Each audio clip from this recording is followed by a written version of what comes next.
introduction. I'm from Birmingham. Anyone from Birmingham in? Oh, hello. I don't have the accent because I was born better. Yes, I live with my mum and dad in quite a posh area of Birmingham. We have a Waitrose. You get the idea. I was outside the Waitrose the other day. I saw a squirrel eating a croissant. It's a bit much for me. Oh, and we've got an Aldi now as well. That's caused upset in the local area, but I love it because I like a place where you can buy a pint of milk and a wheelbarrow wheel in the same shop. But I'm moving out. I've just bought a house, not in London, because I'm not a Russian oligarch. Yes, bought in Birmingham. People in London, like, they don't understand what it's like to live in Birmingham. Friends of mine in London, they say, what's it like living in Birmingham? I'm like, oh, the poverty. You wouldn't believe it. I have to walk 5 miles to the nearest vegan restaurant. It's unbelievable. These friends of mine, they've just bought a house in London, in Lewisham. Now, if you don't know London, it's sort of quite south. I like Lewisham, but it's not central London. £640,000 for a 2-bed house they paid for. They were like, Joe, move to London. I was like, let me just see what I get in Birmingham for £640,000. Put it into Rightmove. The first thing that came up was a church. The same amount of money, you bought a 2-bed. So I bought a 4-bed in an up-and-coming area of Birmingham, whether it'll up or come, I'm not sure, for £280,000, so a lot cheaper, but it needs a lot of work doing to it. Like, it's a dump, basically. And my dad has taken over as project manager, and he's become an absolute cliché of a father. Like, he'll go up to things like this. He'll go up to just anything in the house, like this, and he'll go...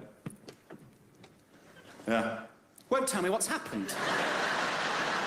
What were you doing there? I don't understand.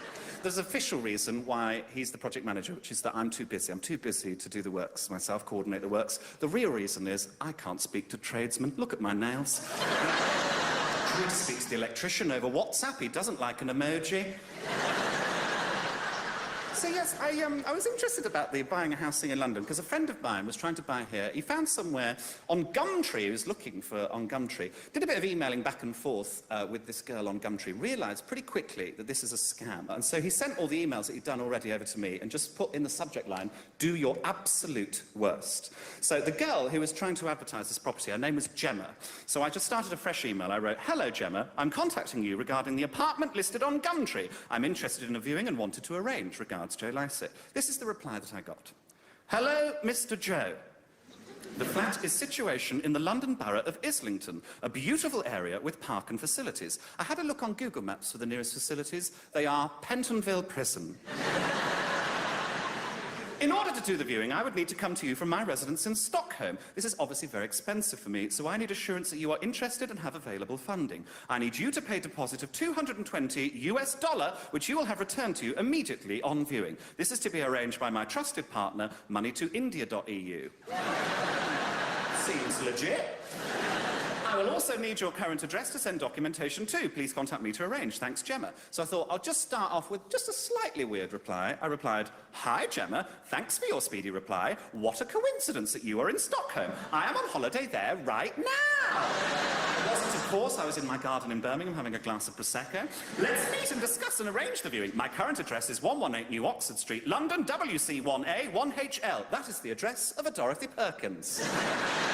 Regards, Joe Lycett, she replied, Mr. Joe, I am not currently in Stockholm, actually, but I'm on business for the next 3 weeks in Berlin. The best way to secure a viewing is to pay the deposit using moneytoindia.eu. Thank you, Gemma. So I thought, I'll just turn the weirdness up ever so slightly more. Guten Tag, Frau Gemma! That is so crazy. I just booked a holiday to Berlin next week. Where are you staying? I can't wait to meet you. I also put, Ich weiß, das ist ein Betrug, which is German for, I know this is a scam.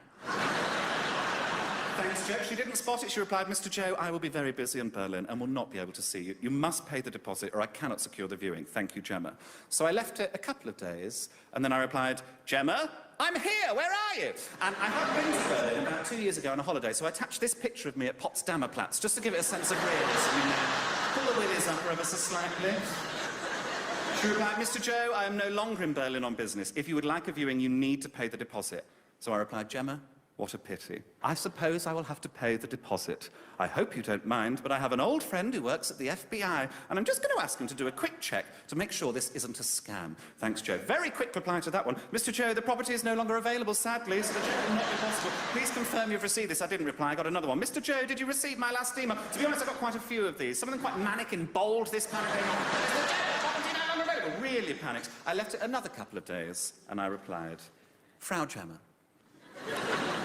In order to secure cancellation of FBI check, I need you to pay me deposit of 300 USD through my trusted partner, money2joe.org. Thank you so much for being so lovely. Have a great rest of your show. I was Joe Lycett. See you again.